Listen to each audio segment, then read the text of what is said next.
Hello, everybody. I wanted to introduce myself. I am Amy, and I run Amy Blackburn Whole Health Coaching.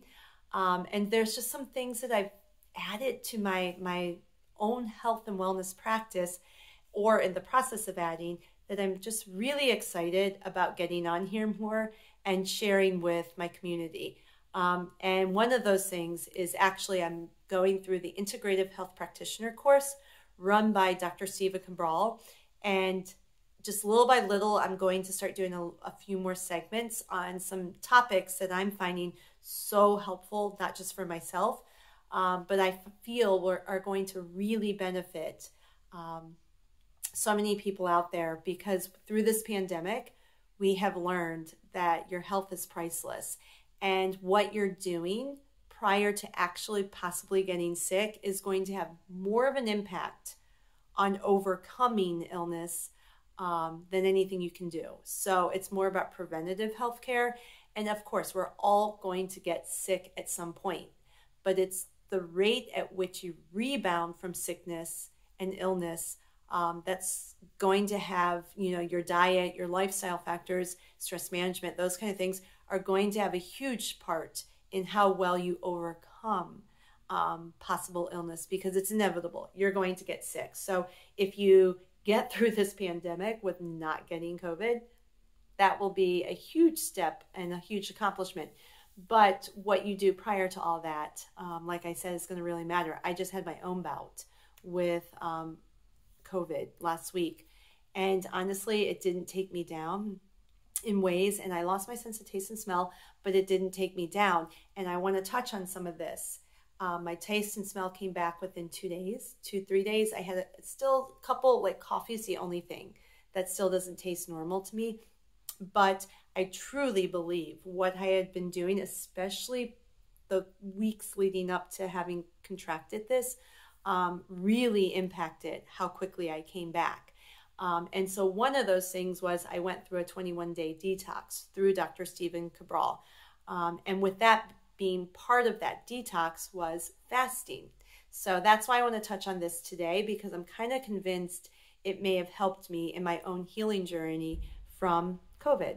So what is fasting? Well, basically, you're not taking in any solid foods for a matter of certain hours. And based on those hours, you're going to determine the benefits of such a fast. So I'm going to touch on 4 different ways. So the first one I'm going to touch on that everybody should be following through with on a daily basis, with the exception of anybody dealing with adrenal issues or hypoglycemic issues.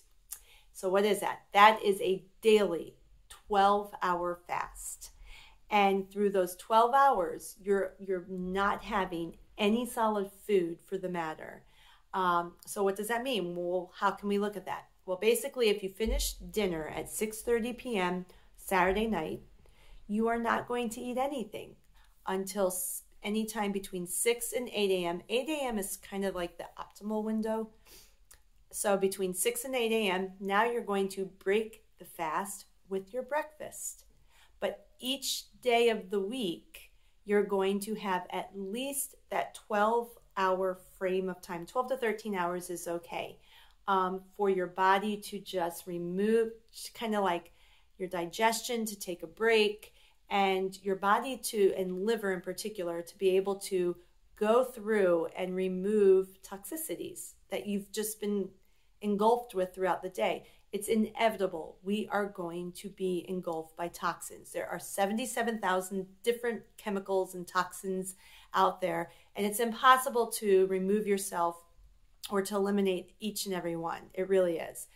So the plan is, and the goal is, to at least go in and clean house in your internal system so that you're not adding more and more and more and more toxins, because when those toxins start adding up, if you read Dr. Stephen Cabral's book, The Rain Barrel Effect, excellent book, it kind of explains that when your barrel gets full of toxins and they start to overflow, that's when you start having those negative symptoms: bloat, digestive disorders, eczema, psoriasis, brain fog, hormonal imbalances just in general.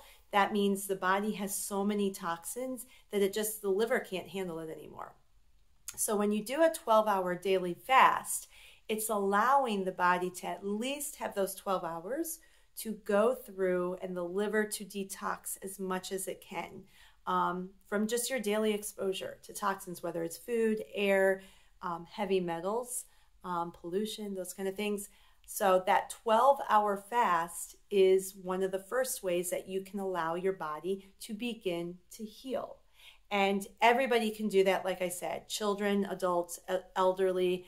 But if you do have adrenal issues, that's one category of people that may not want to go 12 hours. They might want to have a bedtime snack so that they don't have a hypoglycemic issue while sleeping. And that's what causes sometimes insomnia or anxiety in some people with adrenal issues, but that's a whole nother topic of conversation.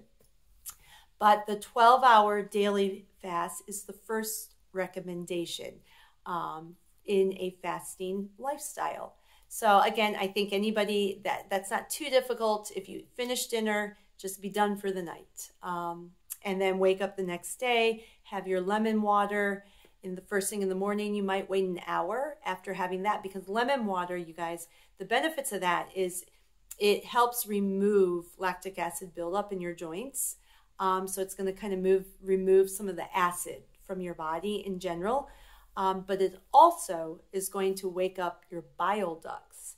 And by doing that, it's going to allow your body to optimize digestion of proteins and fats in particular. And a lot of people, as we age, your HCl, your hydrochloric acid, your stomach acid decreases, which makes digesting foods, proteins and fats in general, more difficult. So anyway, we're trying to optimize our hydrochloric acid production is going to benefit your digestion and your gut health in general. And that's my Gut Thrive in 5 program. But fasting is going to be helpful in all of this. So that 12-hour fasting daily is going to be one of the first things that you can add into your daily life. It's not going to be just kind of start out with that. See how you feel. Do it for 7 days. See how your body feels. How does your digestion feel? How does your energy feel? How does your just your bloat and those kind of things. And I think you're going to be amazed at just how much just doing that one thing without changing even all your eating and lifestyle and all those things too much at one time, that alone is going to have a huge impact on your well-being. Now, with that being said, you do not want to really go into 15, 16, 17 to 18 hours of fasting before your first meal. So many people are doing this. They're like, well, I'm not really eating until 12 or 1 o'clock at night. Not good for your body, because it can start going in. Once you kind of go past that 13 hours, it can start forcing your body to produce cortisol. And that's going to go against your health goals, and especially weight loss and thyroid. It's going to lower your thyroid. It's going to lower your sex hormones, and it's going to pretty much make weight loss difficult at some point in time. So you really don't want to go beyond 13 hours on a daily basis. And that is because, like I said, cortisol, you'll start to produce too much cortisol, which then is going to produce more blood sugar. And then it's going to raise your blood sugar, and it's going to raise your insulin output. All of those factors together are fat storing. And so it's going to go against your well-being. So you really want to keep it within that 12 to 13 hour range on a regular daily basis. And don't put too much stress on your body, because too many people, when you wake up in the morning, most people are on the go, rushing and doing this. You don't eat breakfast. Now you're adding more stress to your stress internally, and it's just going to go against your health goals. So keep it to that 12 to 13 hour frame. Okay, the second thing you can start doing, honestly, I would encourage you to do a 7, 14, or 21 day detox in order to truly reset your hormones and remove these toxicities that have been in your body. If you've never done a liver detox, well, you've got some toxic buildup. There's just no question, absolutely no question. So doing a 7, 14, or 21 day detox, which Dr. Stephen Cabral has a protocol that you can just get in a box, so to speak, and it makes it easy. I'm not going to lie. But you might want to do that to start to really clean house and remove those pathogens, viruses, heavy metals within the liver. Now, this is a liver detox I'm referring to, and not so much a gut healing protocol. You might you might decide to do something like that. Okay, so you do your 12-hour fast. Maybe you decide, okay, now I really want to go through a detox and really clean out my house. Now, say you do that and you want to kind of maintain those results and stay on course. Well, then you might consider the second way of fasting, which some of this is kind of well, I'll touch on that. But the second way of fasting is a weekly 24-hour fast. And that might overwhelm you and think, oh my gosh, how would I do this every single week? Well, I'm going to make it easy. So during that weekly fast, one day, you're going to go, just say Saturday night, you eat dinner, right? You have your dinner, you finish at 6:30. You are going to not eat any solid food until Sunday night at 6:30. So now you've done a 24-hour fast. But what do you do in the middle of that dinner to dinner, right? So you're really never going one full day. There's not a day that you're going to be going without eating something, right? But what do you do in between time? Well, you have options. You could do a water fast with maybe some lemon. That's up to you. You could do perhaps a ginger tea fast, which is really good because it will help your digestion and stimulate your lymphatic system to help remove toxins. You might opt to do a green juice fast. Now, when I say green juice, you're not going to add fruit. It's going to be literally like kale, cilantro, those kind of things. So it's going to taste pretty planty. You can squeeze a little lemon in that. Lemon is the one thing, it just helps detoxify the system without blood sugar and adding glucose. Sorry, my nose. Or you might do what's part of Dr. Steva Cabral's 7-day, 14, and 21-day fast. You might opt to do a half a serving of a protein powder in 20 ounces of water for 3 times in that day. So you would do it at like 8 a.m., 11:30 a.m., and then 3 o'clock p.m. And then at 6:30, you would have your meal. So you have those options, but it's all liquid and extremely low calorie from the 24 hours previous to 24 hours later.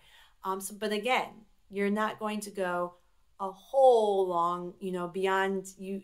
In each day, you will still have some form of food.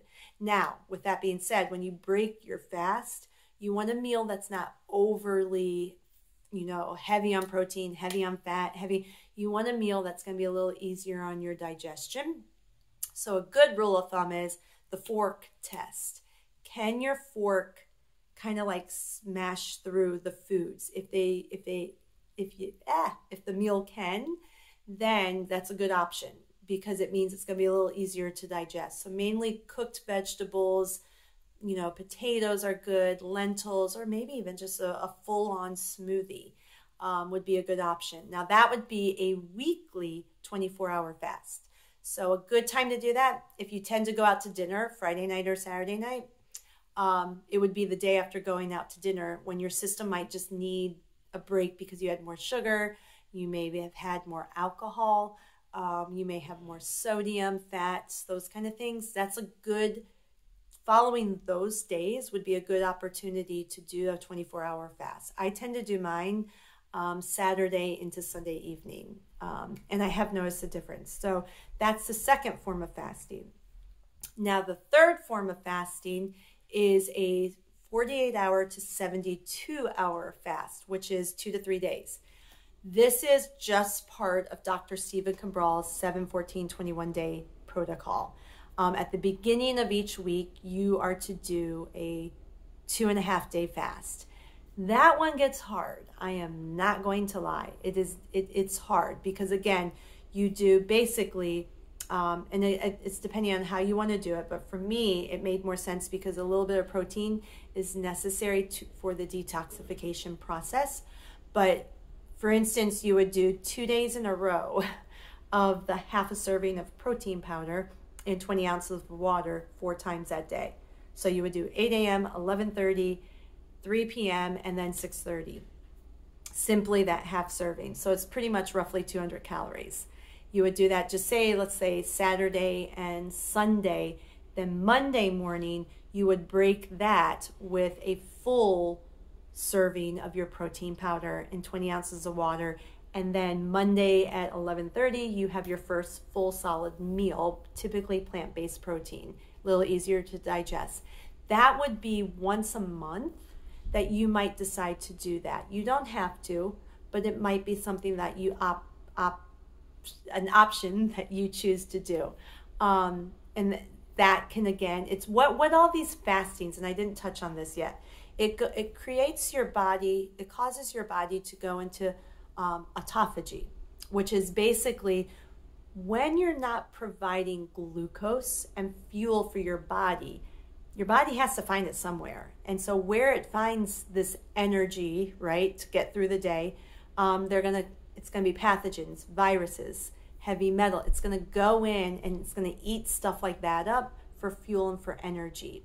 So basically, you're cleaning your body out of inflammation and of these things that are holding you back from achieving wellness.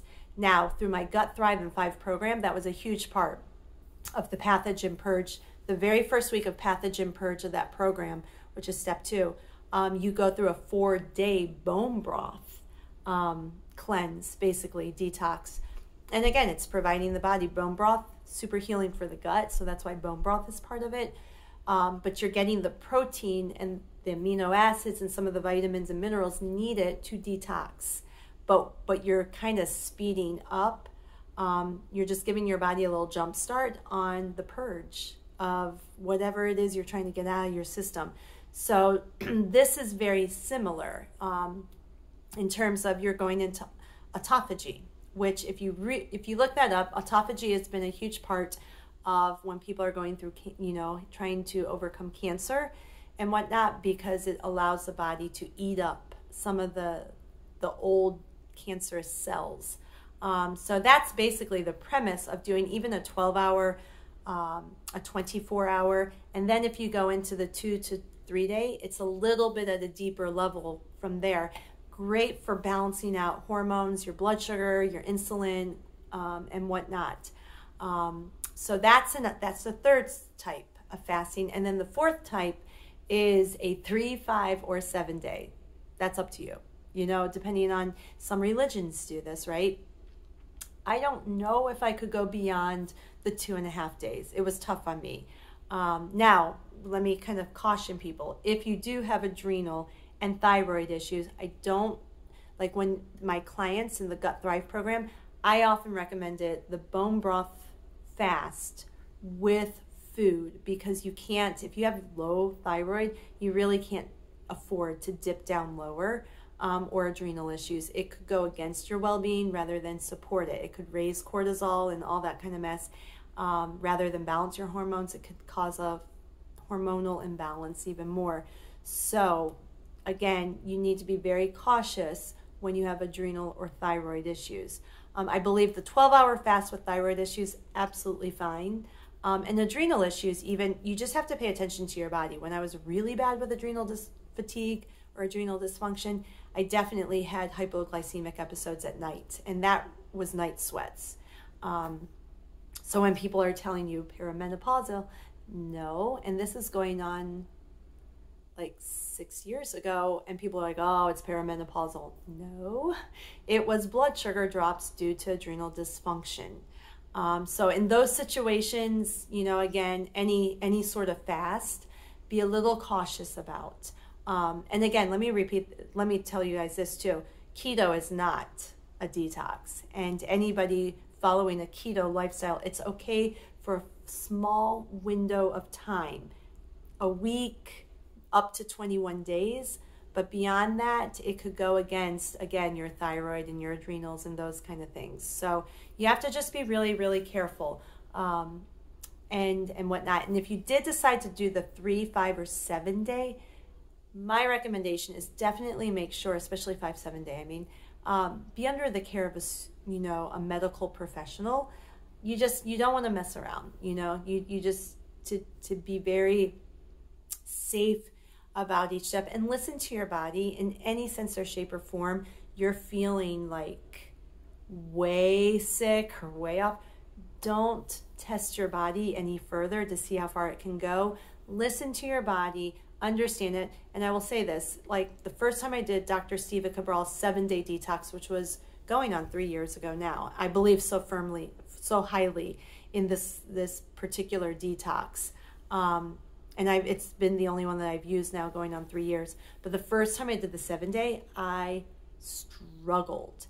And I remember looking at myself in the mirror thinking like, oh my gosh, I looked gaunt, I had black circles, but I had more toxins in my system at that time. Since that very first one, I have continued to do a seasonal detox. Only recently did I do the 21-day because when I did his quiz in the Rain Barrel Effect, my numbers were way too high. And based on my numbers, it was like, yeah, you should do the 21-day. And so I did. But even with that being during the 21-day, there were a couple times where, you know, I knew my body needed a starch because I was working out and whatnot. And so you have to kind of adjust based on your needs, but you're still going to get an overall benefit of a liver detox. And so that's all I wanted to come on and talk about today is part of the program that I'm going through. Part of the topic of, you know, things that we were being educated on was fasting. And I know a lot of people are reading more about it and watching it. And I watch people on social media. You have to be very, very, very careful in that they're highly influential beings. And they're always talking about 15 to 18 hours they've fasted and this and that. And they go until like sometimes 2 o'clock in the afternoon.